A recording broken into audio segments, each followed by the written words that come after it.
Welcome, ladies and gentlemen, boys and girls, and children of all ages, as long as we're talking about children above the age of 13, because YouTube's COPPA guidelines don't allow me to monetize to content below those people, and as you guys all know well and good, it is all about the money. I am Shilshawn, and today we're going to be talking about this segment from Cut that has been getting a lot of controversy. Now, for those of you who are unaware, Cut used to be Watch Cut, and they were one of these BuzzFeed-like, Vice-like organizations that put together videos designed to go viral, and they have a series that I've never heard of, which is basically a speed dating series, and in this variant, they're using a blindfold during the course of the speed dating. Now, the way that this works is that people sit down, they have a conversation, this little buzzer lights up red after a certain amount of time, probably like 60 seconds, and at that point, either party can hit the button and essentially get the next person here. That's how you buzz someone out. And what I find absolutely hilarious about this video series, which by the way is quite popular, quite successful, has 2.4 million views, is that it's essentially the premise of MTV's failed speed dating show Next, except in internet form, showing that all you need to do if you're one of these major corporations is steal ideas of crappy reality shows and present them with a new skin for the internet to be wildly successful. However, the video we're going to talk about today involves a man called Nathan, and Nathan has a 10,000 IQ. I know I always say I'm the only one with the 10,000 IQ, but Nathan definitely matches it, because during the course of this blindfold speed dating episode, Nathan figured out a way to determine if the women that he was talking to were in fact overweight, and therefore he was going to buzz them immediately, and it's amazing. But before we get into that, this video is sponsored, so let me chuck it to the sponsor. Then we'll bring it back over here, and we'll talk about it on the other side. The internet is becoming more and more of a necessity each and every day. You didn't need me to tell you that, but guess what?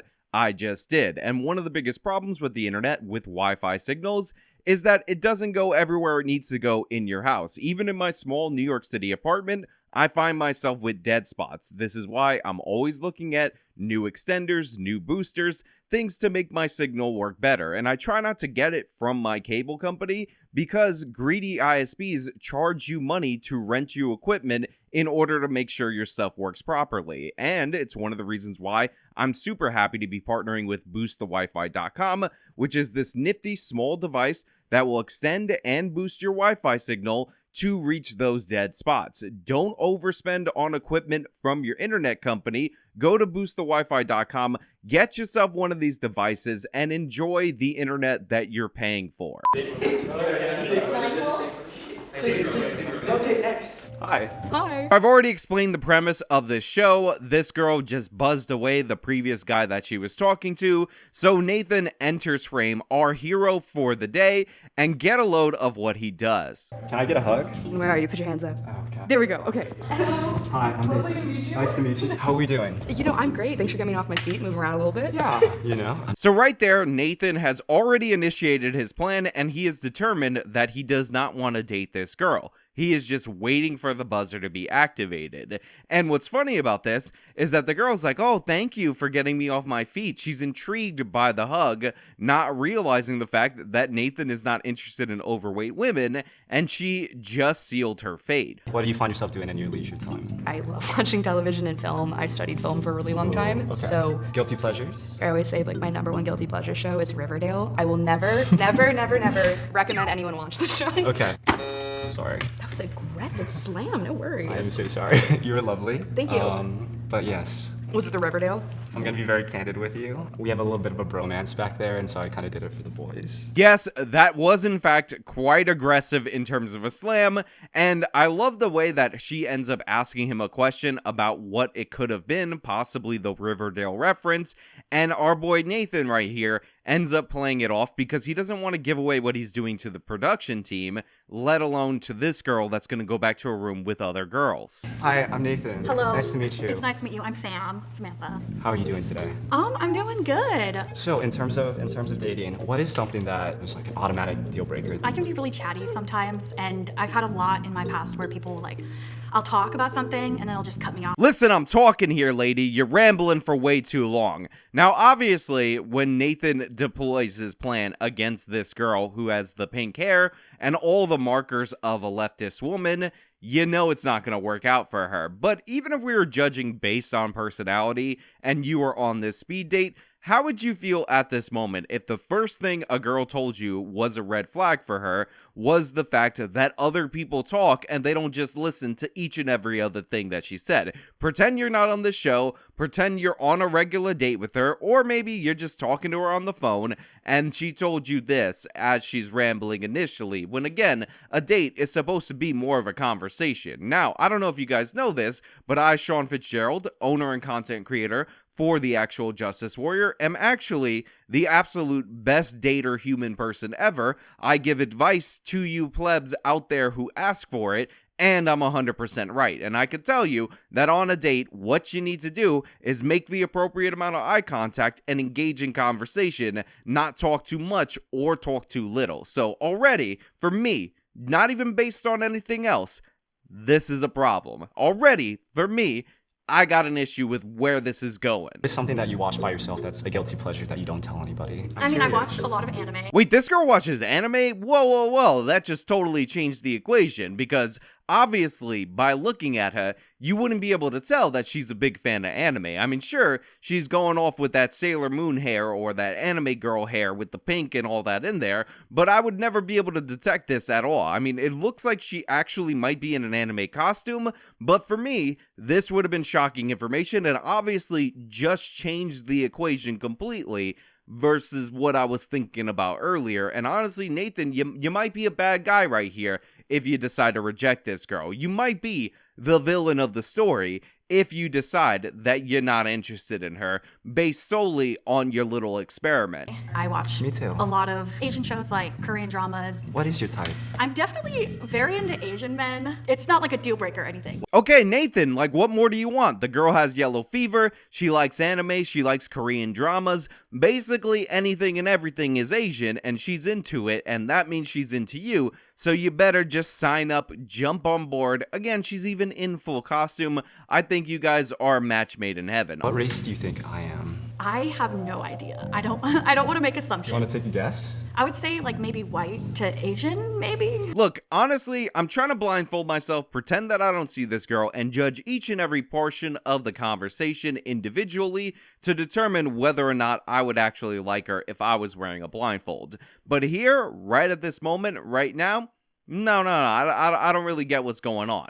Obviously, this is a setup for him to be telling her that she's Asian, but instead, she gives the weirdest guess ever, and I'm gonna have to play it again so you could understand it. I would say like maybe white to Asian, maybe. What kind of guess is that? White to Asian? Are you saying that you think this man is Lauren Chen, half white and half Asian? I don't get this like spectrum from white to Asian. Maybe it's the progressive in her. You know how they say that successful Asians are basically experiencing white privilege? Because in the same breath, these type of people, and I know I'm making an assumption here, who claim that this minority Asians are oppressed, can't reconcile that with the fact that they're out succeeding white people in the country where they're supposedly being oppressed by white people. So maybe that's what she meant. But honestly, I don't understand. I don't know. I don't understand what a guess of white to Asian actually is. Like, what are you saying, that you think he might be Asian, but he might be too whiteified for you? You're too into the anime and the Korean dramas, so therefore he's Asian not enough for you. I'm Asian, actually. Oh. Yeah. Can we? Look, that's yellow fever. I'm not saying anything. I'm not a doctor. I can't diagnose medical conditions through the internet, but the thing is, I am a doctor. I can diagnose conditions through the internet, and that gal has yellow fever. It's all over her face. That made me uncomfortable. I don't think you should be able to put this on the internet. Honestly, if I were to play it again, I would probably beep it because it's too adult for my audience. But yeah, this woman's definitely got the yellow fever. I'm Asian, actually. Can we hug? Sure. Okay. Hi. How are you? Good. You're needing a hug. Thank you. This guy is a hero. Honestly, not since Shake from season 2 of Love is Blind, which was also structured in a way for you to not know somebody's appearance before you end up agreeing to date him. I love buying clothes for girls. Yeah, what's your size? Would you like working out? Yeah, not a huge fan. Really? Yep. Ooh, I get along best with individuals that do work out. This guy has found a way around the system. He has cracked the code. He is unashamed of his maneuver, and immediately he smashes that red button as soon as it's available right after the hug. And this is just amazing to see, especially since it would be so easy for him to be fake, for him to say that he was totally fine with women of any size, because once the cameras turn off, then he could change his mind. But instead, our hero, Nathan, the ultimate Chad, has decided that not even in front of the cameras, not even when he's gonna get backlash for being so-called fatphobic, is he going to put up with out-of-shape women? Is he gonna deal with it? Is he gonna change his preferences? Is he going to bend even a little bit, even slightly, to the whims of society? And that's why this man is a hero. And if you want to know why Asians out-succeed whites, let's just make this broad as humanly possible. It's that attitude right there, because when things get tough, when things get scary, when you're worried about cancellation or this or that, Nathan powers forward because the man is a hero. Bye, Sam. Goodbye.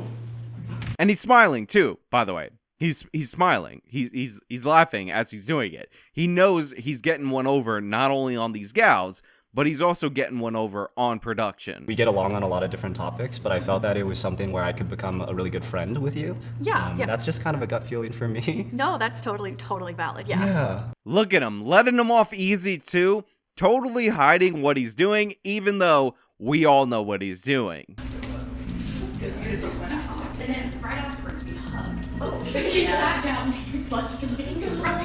So now all these women, this whole gaggle of gals, is putting the pieces together. They're figuring out what's going on. They're cracking the code that is Nathan, who, by the way, beautiful performance where he's talking about how he feels so bad and all of that.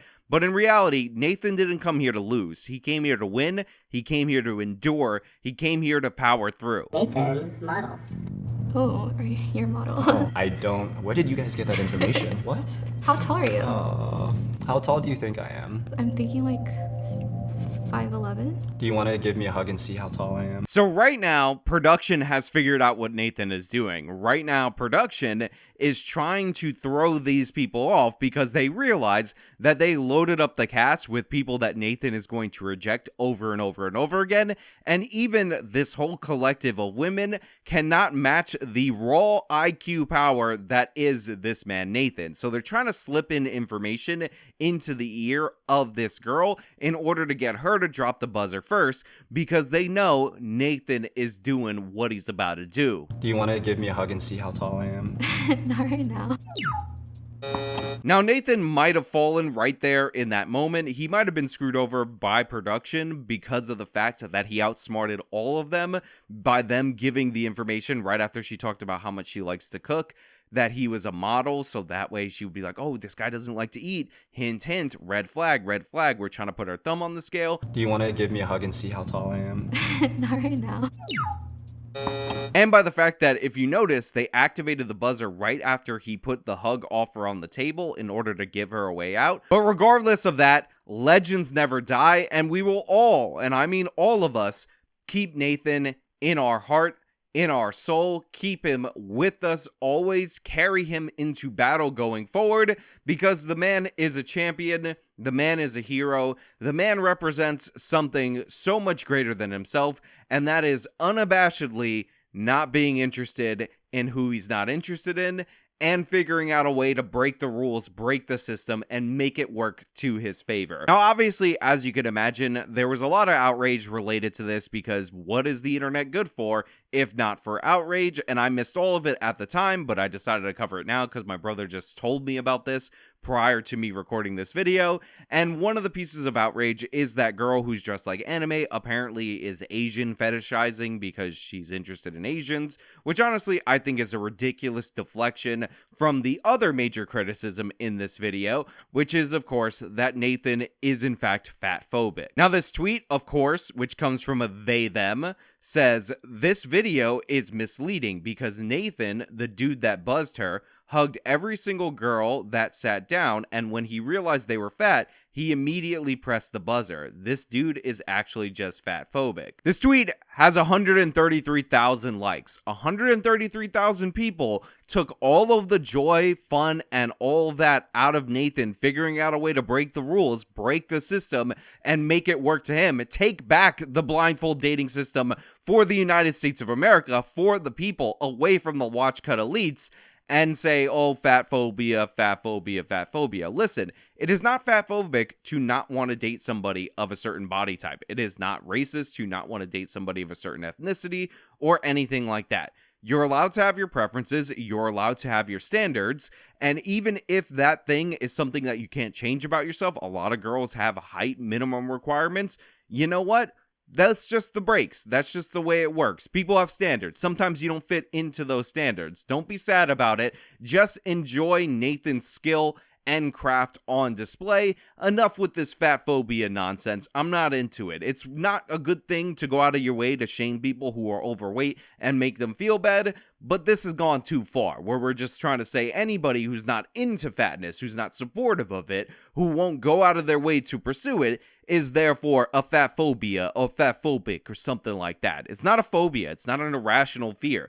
People understand that this is an unhealthy lifestyle. It costs you a bunch of years off of your life, and you should do something. And in most cases, people can, but are unwilling to do something to change this about themselves. So yeah, Nathan, Godspeed. We are all with you. You are the champion. You are our avatar. You are our sword in the darkness. The man who watches the wall. Why am I doing the Night's Watch oath? I don't know, but I support thee, and I found this portion of this segment wildly entertaining, and I'm so glad that my brother sent this to me.